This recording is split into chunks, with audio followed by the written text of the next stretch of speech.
Hace exactamente 25 años, una empresa decidió que su misión oficial iba a ser organizar toda la información del mundo. No la información de su ciudad, no la información de su país, toda la información del mundo. Y lo lograron. Hoy Google sabe lo que buscas, lo que piensas, a dónde vas, con quién hablas y cuánto tiempo tardas en dormirte. Tienen más poder sobre la humanidad que cualquier gobierno electo en la historia. Por lo tanto, sería razonable esperar que con ese nivel de recursos, de talento y de datos, tomaran buenas decisiones. Sería razonable. Pero esta es la historia de cada vez que no lo hicieron, y te advierto. La lista es larga. Empecemos por donde todo empezó a torcerse de verdad. Año 2004. Google ya era el dueño del buscador más usado del planeta. Tenía Gmail, tenía Maps, tenía más ingenieros brillantes por metro cuadrado que cualquier universidad del mundo. Y aún así alguien en una sala de reuniones dijo: necesitamos una red social. Así nació Orkut, ese nombre que suena a pastilla para el estómago. Orkut era la respuesta de Google a MySpace, que en ese entonces era el Facebook antes de que existiera Facebook. La plataforma arrancó bien, demasiado bien en algunos lugares. Se llenó de usuarios de Brasil e India hasta el techo, lo cual demográficamente es enorme. Pero Google quería dominar Estados Unidos y Europa, y eso no estaba pasando. Por lo tanto, en vez de adaptarse al mercado que sí tenía, dejaron Orkut morir a fuego lento durante 10 años hasta que en 2014 lo apagaron sin mayor ceremonia. Primera red social de Google, destruida. Pero si crees que eso les dejó alguna lección útil, espera a ver lo que vino después. Año 2009. Google lanzó algo llamado Google Wave. Y aquí la historia se vuelve genuinamente fascinante. Wave era un intento de reinventar el correo electrónico, el chat y los documentos colaborativos todo en uno, al mismo tiempo en una sola pantalla. El problema no era la ambición. El problema era que absolutamente nadie entendía qué era. No los usuarios, no los periodistas, no los propios empleados de Google que lo tenían que vender. Abrías Google Wave, mirabas la pantalla, y la pantalla te miraba de vuelta con la misma confusión. Los ingenieros necesitaban 20 minutos de presentación con diapositivas para explicar para qué servía. Y al terminar, la gente igual se quedaba con cara de no haber entendido nada. Lo lanzaron como el futuro de la comunicación humana. 1 año y medio después lo cerraron. Segunda gran apuesta de Google, borrada del mapa. Pero Google, fiel a su filosofía, decidió que la solución a 2 redes sociales muertas era lanzar una tercera. Año 2010, Google Boss. Esta vez lo metieron dentro de Gmail directamente, sin preguntar, sin aviso previo, para que todo el mundo lo tuviera activado desde el primer día. La idea era que si lo veías ahí dentro, lo usarías. La ejecución fue un escándalo monumental por una razón que nadie anticipó. Boss publicaba automáticamente tus contactos más frecuentes de Gmail de forma pública. Si le escribías mucho a tu médico, a tu terapeuta, a tu ex de hace 3 años, de repente eso era información que cualquiera podía ver, sin permiso, sin aviso, sin opción fácil de desactivarlo. Hubo demandas colectivas, hubo protestas en foros de todo el internet. Hubo gente cuya información sensible quedó expuesta sin que hiciera nada para que eso ocurriera. Google lo parcheó durante meses y finalmente lo cerró al año siguiente. La misma empresa que maneja los secretos digitales de 8.000 millones de personas, incapaz de implementar privacidad básica desde el principio. Pero tranquilo, que eso de la privacidad lo iban a seguir haciendo mal por muchos años más. Ahora llegamos al fracaso más grande, más caro y más persistente de la historia de Google en redes sociales. Google Plus, año 2011. Facebook había explotado en popularidad y Google estaba, por primera vez en mucho tiempo, genuinamente asustado. Por lo tanto, tomaron la decisión más desesperada que he visto tomar a una empresa tecnológica en mi vida: crear una red social y hacerla obligatoria para todo el mundo de manera forzada.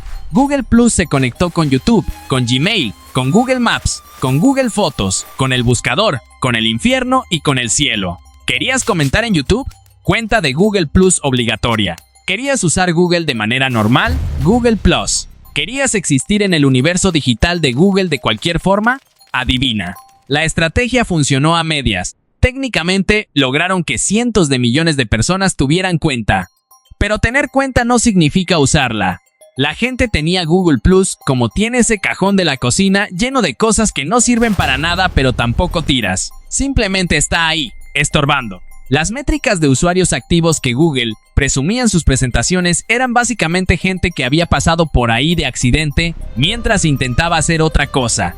Google Plus era la ciudad más poblada del mundo donde nadie vivía realmente. En 2019 lo cerraron después de 8 años de intentar que funcionara. Pero lo más delicioso del cierre no fue el cierre en sí, fue lo que descubrieron justo antes de anunciarlo. Un fallo de seguridad enorme había expuesto los datos privados de 500,000 usuarios durante años.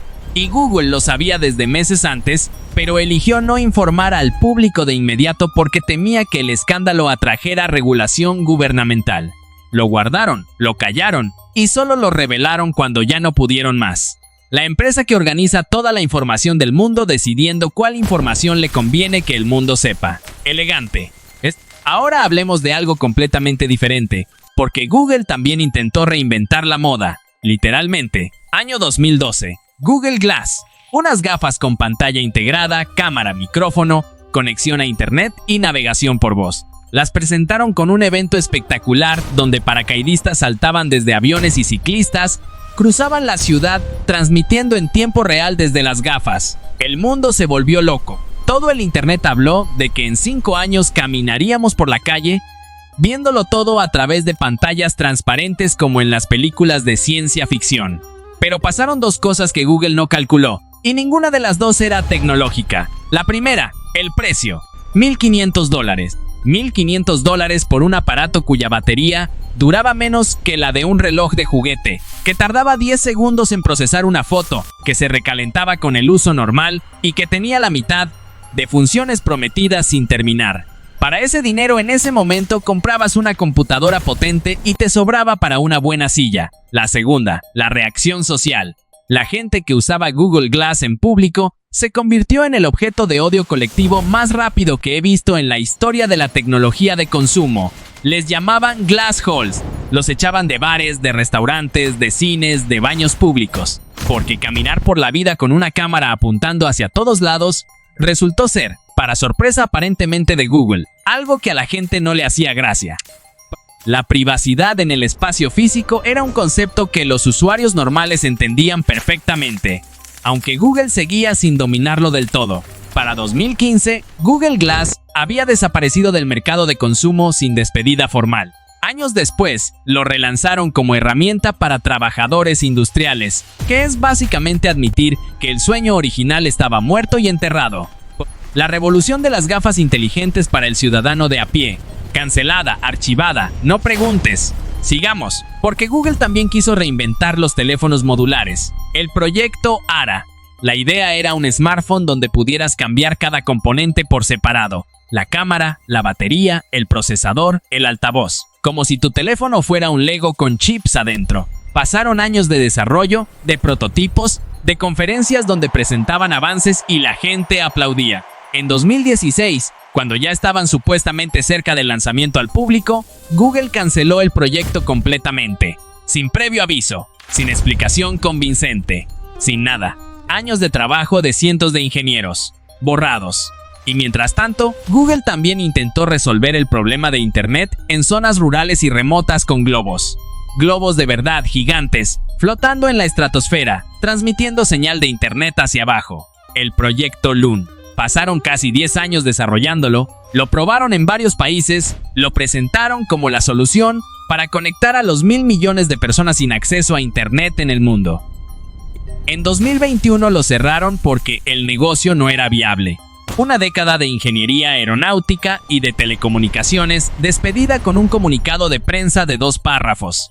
Pero si hay un fracaso reciente que eclipsa a todos los anteriores en términos de dinero perdido, expectativas defraudadas y vergüenza pública acumulada, ese es Stadia. Y este merece tiempo. Año 2019. Google subió a un escenario de la Game Developers Conference, uno de los eventos más importantes del mundo de los videojuegos, y prometió algo monumental. Stadia era una plataforma de videojuegos completamente en la nube. Nada de consolas, nada de hardware caro, nada de descargas, nada de instalaciones. Pagas tu suscripción, abres el navegador desde cualquier dispositivo y juegas los mejores títulos del mercado con la misma calidad que una consola de última generación. Google dijo que esto iba a cambiar la industria para siempre. Y mucha gente les creyó. Compraron el kit de inicio de Stadia, compraron juegos dentro de la plataforma, pagaron meses de suscripción, apostaron dinero real por el ecosistema que Google prometía sostener durante años. El servicio tenía problemas serios desde el primer día. La latencia, ese pequeño retraso entre lo que pulsas y lo que pasa en pantalla, era un problema constante que en juegos que requieren reflejos rápidos se convertía en una tortura. Los juegos exclusivos prometidos no llegaban. Los estudios de desarrollo interno que Google había creado específicamente para hacer contenido único de Stadia fueron cerrados en 2021 sin haber lanzado un solo juego terminado. Un año después de abrir esos estudios con anuncios grandiosos y contrataciones masivas, cerrados. Sin un juego, sin nada que mostrar. Y en enero de 2023, Google cerró Stadia completamente. Toda la plataforma, apagada. La gente que había comprado juegos en Stadia los perdió. No todos recibieron reembolso completo. Construiste tu biblioteca digital sobre una promesa de Google. Y Google hizo lo que Google siempre hace: apagarla cuando decide que ya no le interesa. Lo más cruel de todo esto es que a nadie que llevara tiempo siguiendo a Google le sorprendió demasiado. Porque existe una página web que lleva la cuenta de cada producto que Google ha matado a lo largo de los años. Se llama Killed by Google. En este momento, tiene más de 250 productos en su lista. 250. Eso no es mala suerte ni errores de cálculo. Eso es una manera de operar. Ahora hablemos de la inteligencia artificial, porque aquí es donde el guión se pone verdaderamente dramático. Año 2022. OpenAI lanza ChatGPT al público general. Y en cuestión de semanas, hace algo que ninguna empresa había logrado en 20 años. Poner nervioso a Google de verdad. La gente estaba usando un chat de inteligencia artificial para resolver preguntas que antes buscaba en Google. Si alguien usa ChatGPT para buscar información, no va al buscador de Google. Si no va al buscador, no ve los anuncios. Si no ve los anuncios, Google no cobra. El modelo de negocio entero de la empresa más poderosa de Internet, amenazado de golpe. Por lo tanto, Google declaró internamente un código rojo. Aceleraron a la fuerza el desarrollo de su propia inteligencia artificial generativa. Llamaron a Sergey Brin, uno de los fundadores que llevaba años retirado, para que volviera a ayudar. Toda la organización entró en modo emergencia. El resultado de toda esa prisa fue BART. El lanzamiento de BART fue uno de los peores momentos en la historia pública de la empresa. Google organizó un evento de presentación y publicó un video oficial mostrando las capacidades del sistema. En ese video, alguien le preguntaba a BART qué descubrimientos recientes había hecho el telescopio espacial James Webb, y BART respondió que el James Webb había tomado las primeras fotografías de un planeta fuera de nuestro sistema solar. El problema es que eso era mentira, completamente falso. Las primeras fotos de ese tipo las había tomado otro telescopio años antes. Un error de dato básico de astronomía. En el video oficial de presentación, el día del lanzamiento mundial, las acciones de Alphabet, la empresa madre de Google, cayeron $100,000 millones en un solo día de bolsa. $100,000 millones. Por un dato incorrecto en un video de YouTube. Si alguien necesitaba una metáfora perfecta de lo que significa entrar en pánico y lanzar algo sin terminarlo, ahí la tiene. Pero BART se convirtió en Gemini. Y Gemini también encontró su propio escándalo espectacular de manera eficiente. A principios de 2024, usuarios de todo el mundo descubrieron que cuando le pedían al generador de imágenes de Gemini que creara ilustraciones de personajes históricos, los resultados ignoraban completamente el contexto histórico real. Es una representación de los padres fundadores de Estados Unidos y aparecían personas de distintas etnias mezcladas sin criterio histórico. Pedía soldados de ejércitos históricos específicos de periodos muy concretos, y el resultado era una mezcla que no correspondía con ninguna realidad documentada. Google había intentado programar mayor diversidad e inclusión en las representaciones visuales de su inteligencia artificial, lo cual en abstracto tiene sentido como objetivo. Pero la implementación era tan torpe, tan sin matices, tan incapaz de distinguir entre una representación artística moderna y la precisión histórica documental, que el sistema sencillamente pisaba sobre cualquier dato real que le incomodara. Internet explotó en críticas desde todos los ángulos posibles al mismo tiempo. Google tuvo que desactivar la función de generación de imágenes de personas durante semanas para intentar arreglar el problema.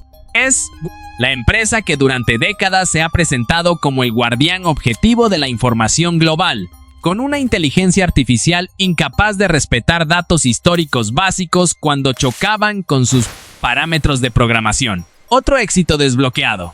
Y mientras todo esto ocurría en el mundo de la inteligencia artificial, Google tenía acumulándose en los tribunales un problema que venía de mucho más lejos. Durante años, Google había estado firmando acuerdos millonarios con Apple, con Samsung, con Mozilla, con prácticamente cada fabricante de dispositivos y cada empresa de software relevante del planeta para garantizar que su buscador fuera el motor de búsqueda predeterminado en todos los dispositivos. No el mejor buscador disponible, el predeterminado, el que aparece sin que tú hayas elegido nada, solo porque Google había pagado para estar ahí.